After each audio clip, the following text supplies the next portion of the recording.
Salut à tous, alors aujourd'hui je vais vous présenter la montre Casio G-Shock GA 2100.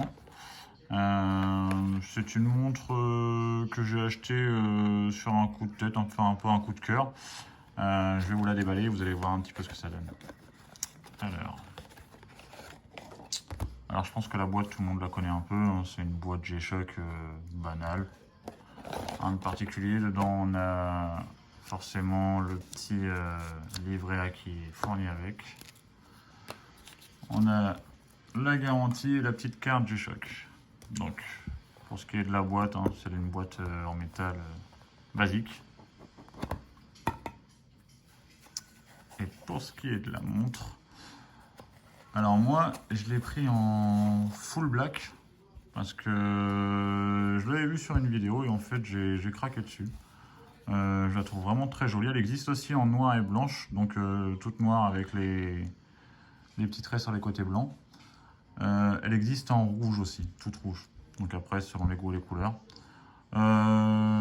Pourquoi j'ai pris une G-Shock parce que pour moi, c'est l'une des plus fines, je crois. Si je dis pas de bêtises, l'une des plus fines G-Shock. D'habitude, pour moi, G-Shock, ça évoquait franchement la grosseur et la robustesse, mais celle-ci est vraiment jolie niveau design. Alors, petite chose que j'ai bien aimé sur cette montre, c'est au niveau de la lampe, quand vous l'allumez. Je ne sais pas si vous allez voir. En fait, c'est une LED qui recharge au passage la luminescence des aiguilles. Ce qui fait que dans le noir, en fait, on a juste à appuyer une fois et ensuite les aiguilles se chargent en fluorescence et du coup, on peut très bien lire dans le noir l'heure même sans avoir recours à la lumière. Donc c'est une montre résistante forcément, c'est une G-Shock. Je crois qu'elle a 20 bars, elle est résistante à 20 bars. On a un verre minéral dessus, donc pour le rayer il faut y aller. On a un cadran qui est en fibre de carbone, si je ne dis pas de bêtises. Là comme vous pouvez le voir, hein, là vous avez les instructions. On a forcément plusieurs fuseaux horaires. La pile, je crois, de mémoire, ça doit être 3 ans d'autonomie, donc ça laisse quand même un peu de marge. Et voilà quoi, donc je vais la passer au poignet pour vous faire voir un petit peu ce que ça donne. Hop. Donc moi les montres, je les porte assez larges, après c'est chacun les porte comme il le sent, moi j'aime bien que ça me sert pas trop. Donc voilà. Donc en full black elle est vraiment très très belle, hein. C'est vraiment un gros coup de cœur. Donc là vous pouvez mettre soit la date soit l'heure dans le petit cadran là en bas. Donc moi je préfère mettre la date. Donc la date, faites attention parce que c'est 9-25, vous voyez, c'est la date américaine, c'est pas le 25-9. Donc au début on a un petit temps à s'y faire et puis ça finit par se faire quand même, on prend l'habitude. Ensuite vous avez les jours de la semaine sur le côté avec les petites aiguilles. Et voilà quoi, donc c'est une montre plutôt sympa.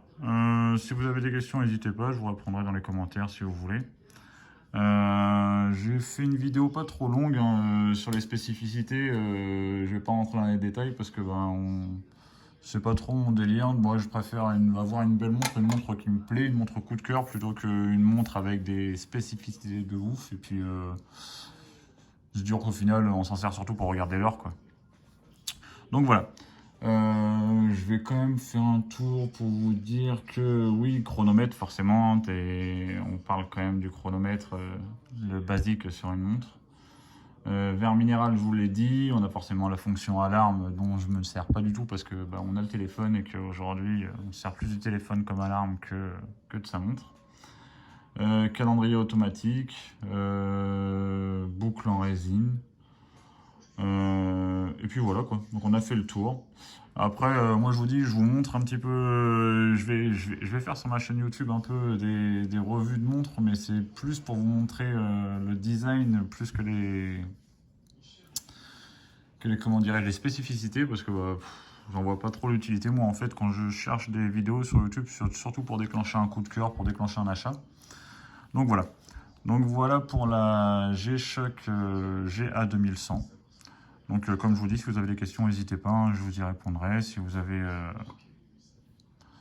d'autres interrogations, n'hésitez pas. Voilà, salut!